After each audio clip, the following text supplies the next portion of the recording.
I want to talk today about the challenge of the Donkey King. Palm Sunday is the last Sunday, as you know, before Easter, which is Resurrection Sunday. And Palm Sunday marks the start of Holy Week.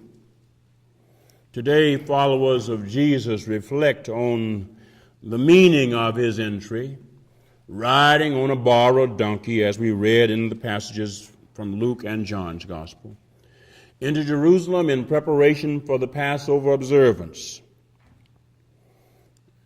That first Palm Sunday, his followers put their cloaks on the donkey to make his ride comfortable. If you've never ridden bareback, you won't understand. They threw cloaks and palm branches ahead of his route and hailed him as the long-promised Messiah mentioned by the ancient prophets. Members of the religious establishment called on Jesus to silence that talk among his followers, but Jesus rejected their appeal. Palm Sunday reminds us that Jesus is the subversive Donkey King. In contrast to the Roman authorities who ruled Palestine during his lifetime, Jesus did not enter Jerusalem in a show of military force. His entrance into the city was not heralded by people on the Jerusalem A-list. The common folk who hailed Jesus as a king were just that, common folk. His detractors were the religious and the political insiders who viewed him as a threat to the established order. And Judas wasn't the only one of the close followers of Jesus who became disenchanted with the Donkey King. James and John, you recall, expected Jesus to make them big shots in whatever kingdom he set up. Jesus wasn't trying to chase the Romans out of Palestine, so some people were not pleased about that. He wasn't popular with the Sanhedrin, the religious influence of that day. He had offended the religious, the social, and the political elite. And he'd been talking about getting arrested and even being crucified, which didn't make even his closest followers happy. The Donkey King was subversive even to his closest followers and friends. So the Palm Sunday processional is full of subplots. The crowd was heralding Jesus as a national deliverer when he wasn't looking like delivering anybody. To make matters worse in the eyes of the religious establishment, aligned with the Roman occupiers of Palestine, Jesus wouldn't make the crowd stop chanting part of a prophecy from Zechariah. Hosanna, blessed is the King who comes in the name of the Lord. You've got to hear the full text from Zechariah 9 and 10 to understand what that really was about. We sing about it. We hear it during the Messiah. Rejoice, rejoice, rejoice, O greatly, O daughter of Jerusalem. But the full text from Zechariah 9 and 10 reads, Rejoice greatly, O daughter of Zion. Shout aloud, O daughter of Jerusalem. Lo, your king comes to you. Triumphant and victorious is he. Humble and riding on a donkey, on a colt, the foal of a donkey. He will cut off the chariot from Ephraim and the war horse from Jerusalem. And the battle bow shall be cut off, and he shall command peace to the nations. His dominion shall be from sea to sea, and from the river to the ends of the earth. Within days, the Donkey King would be arrested, charged, and found guilty of religious heresy. Within days, the Donkey King would bewilder Pontius Pilate, the Roman governor, by admitting that he had a kingdom, but claim that it isn't of this world. Imagine how confused Pilate might have been. You say you're a king, but you don't have a kingdom here. The Donkey King would refuse to even speak to Herod the puppet who ordered the beheading of John the Baptist, within days the peaceful donkey king would even have less popularity than a known insurrectionist and murderer named Barabbas. The Roman governor Pilate would then condemn the donkey king to death as an insurrectionist, knowing all the time that the accusation was untrue. This donkey king challenges everything we usually value. He refused to use his power for personal advantage. What good is power if you don't get any good out of it for yourself? He rejected appeals from his admirers to turn his ministry into a political system. He defied religious and secular centers of power and authority. He entered Jerusalem heralded as a king while riding a donkey, a sign of peace, rather than mounted astride a stallion or standing in a chariot of war, while people chanted about him being a leader who would run the warriors out of their country. He challenges everything we value. Centuries later, we and others who believe in God more clearly because of the life and ministry of this donkey king are still challenged and inspired. In the first place, we are challenged to confess that we, unlike the donkey king, inwardly crave the popularity and prestige he didn't seem to have too much interest in.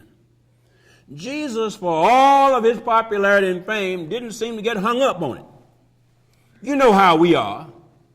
We love having our name in lights. We love seeing ourselves in the paper.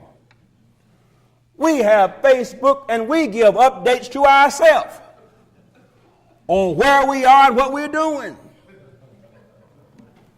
We are challenged to confess that unlike the donkey king, we crave the very fame and popularity that he wore so loosely. Jesus was not a social climber. He was not a political insider. He was not a commercial success. He was a street preacher with a ragtag congregation of misfits and no accounts. Living with the poor and needy, sick and powerless wasn't a gimmick for Jesus. He cast his entire lot alongside them because that's where he started in life. And he never left. He didn't move out of the neighborhood when he became famous.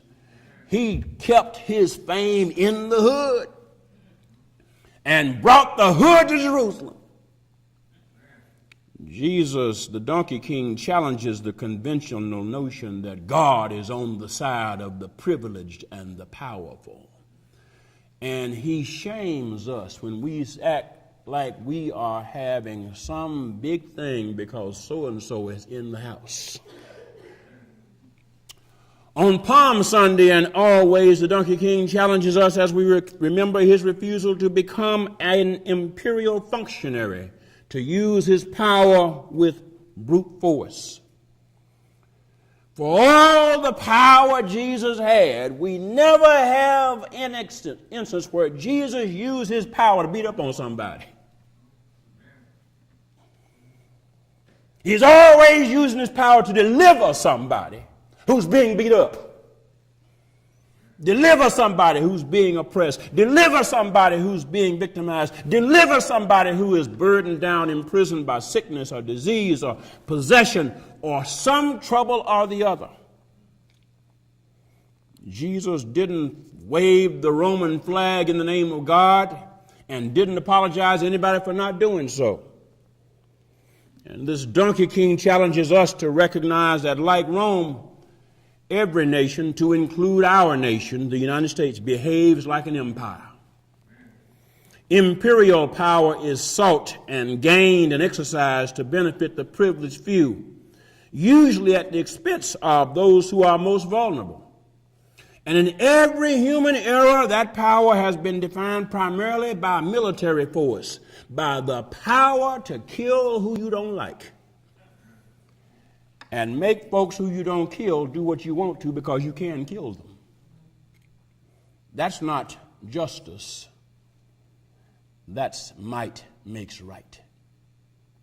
The sobering reality is that many religious people appear either ignorant or unconcerned by the troubling and troublesome similarities between the militarism of the Roman Empire and the militarism of the United States. Despite what U.S. policymakers always say about working for peace, and everybody says it, every president says he or she is working for peace. Every Secretary of State says he is going to working for peace. Dr. King was right when he said that our nation is the biggest purveyor of violence in the world. Remember, this week past, we recognized that the U.S. invaded Iraq 10 years ago. We're still looking for those weapons of mass destruction, y'all.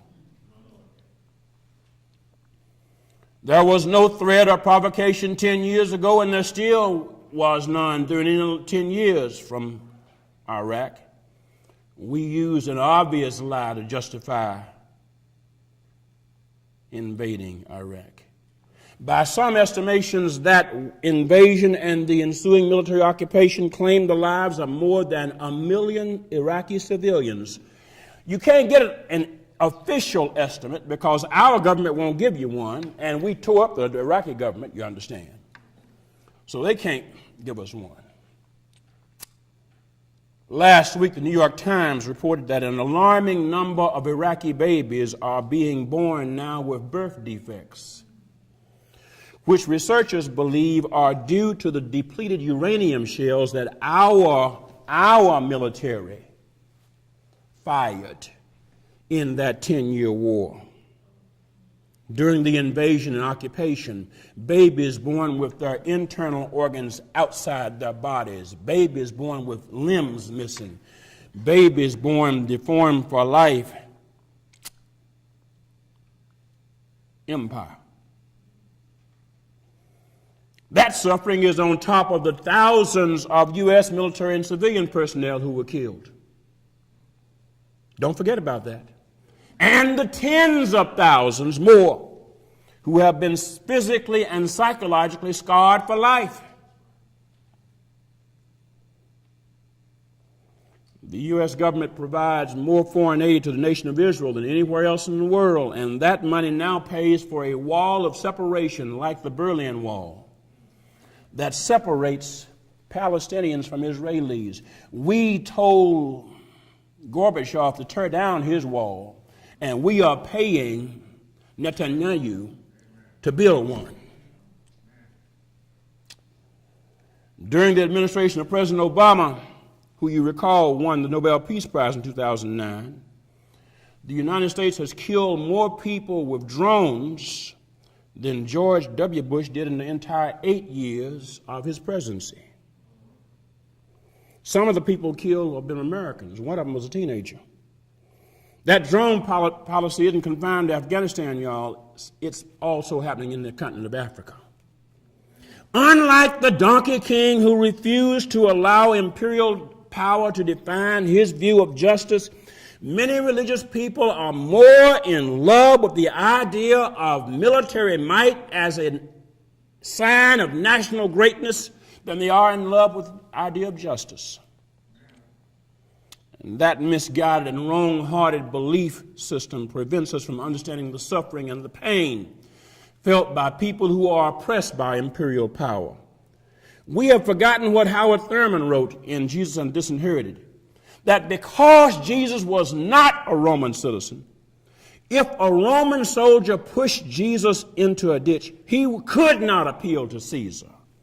He would just be another Jew in the ditch. And the Iraqi children are just another bunch of suffering children with birth defects. The Iraqi people are just another war-torn people left to try to put their country together again. And you know what they said about Humpty Dumpty. The Donkey King understood how imperial power breeds what Howard Thurman called, quote, complete civil and moral nihilism and psychic anarchy, close quote. The Donkey King, Jesus, did not become head of imperial military power. He came into town riding a donkey, a sign of peace. One of his followers had his knife with him at prayer meeting later on in the week. And when the people came to arrest him, pulled his knife out to cut somebody, and Jesus said, "You put your knife away now. He that lives by the sword will perish by the sword." The Donkey King wasn't trying to become known as preacher or pastor to the presidents or to the governor or to the emperor. He didn't seek or want an invitation to deliver an invocation or a benediction for some Roman Empire official function or ceremony. He wasn't interested in getting an imperial audience or even an imperial faith-based grant. He was the Donkey King who rode into town on a donkey in the power of God, and he did not apologize for being unbought, unbribed, and owned only by God. We are also challenged when we remember that the Donkey King refused to fall in line with the dominant religious establishment. He wasn't only out of touch with the political establishment, he was out of line with the religious establishment. You know, the religious establishment always has this penchant for religious ceremony and public displays of piety. Jesus didn't have all that truck. He just didn't have much to do with that. He was in town for the Passover observance, yes, but he condemned the religious establishment as being corrupt, materialistic, and oppressive. Religion, as we know, can become more concerned with ceremony, organizational identity, and success than godliness. You know what happens in church when you take away somebody's annual day. Oh, you want to have trouble in the church? Cancel an annual day. Change the color of the carpet. Change the worship order. Bring in some new music, and all you thought you'd turn God out. The Donkey King challenges our tendency to put more value on religious ceremonies and customs than nurturing people to establish and maintain loving, that means just, relationships with God and each other. At the same time that the Donkey King challenges, however, the Donkey King also inspires us on Palm Sunday and always.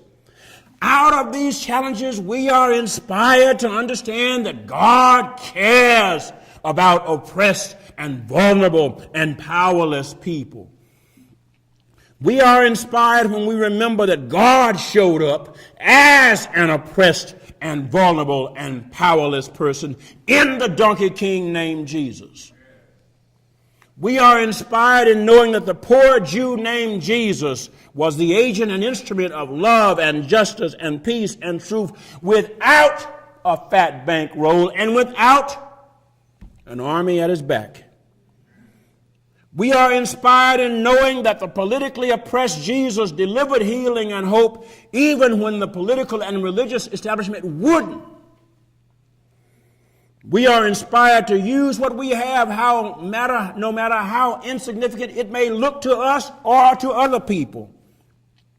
When we recall how the Donkey King took 5 loaves and 2 fish from a boy's lunch and fed thousands, we are inspired to lovingly confront and call back into fellowship with God and others, people who've lost their way, people who have been given up on as hopeless, and people who have given up hope on themselves because of the Donkey King who challenges us. Jesus is the Donkey King whose religion is peaceful yet provocative. It is nonviolent religion that unapologetically confronts and challenges the status quo. In God's name, the Donkey King came and pitched his tent with us.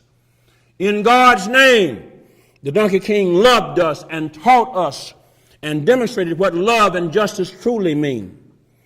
In God's name, the Donkey King refused to be bullied or bought off by the powerful. In God's name, the Donkey King could not and would not be seduced by fame and popularity. In God's name, the Donkey King cast his lot with notorious sinners. In God's name, the Donkey King embraced women and children and strangers and the powerless and outcasts, as well as people of influence and power on equal terms. Nicodemus was received the same way that Zacchaeus was received. Zacchaeus was an outcast. Nicodemus was a big shot in religion. And God in Christ, in the Donkey King, received them both. In God's name, the Donkey King lived and loved. And in God's name, the Donkey King was hated and wrongly accused, unfairly tried, unfairly convicted, and then unfairly executed, and borrowed in a buried tomb. He borrowed everything else. Had to borrow a donkey to get into town. May as well have to borrow a tomb when he dies. And in God's name, the Donkey King was raised back to life. In God's name, the Donkey King lives and calls you and me to love God and others the humble and gracious and merciful and just and peacemaking and prophetic Donkey King way. God did all this through Jesus the Donkey King to challenge us and to show us, inspire us concerning what salvation truly means and what God does to accomplish it. And God did all this through Jesus Christ the Donkey King to challenge us and inspire us with a holy vision of what we are meant to be and how we are meant to live in the power of God, in God's grace, and to the praise of God's glory. Amen.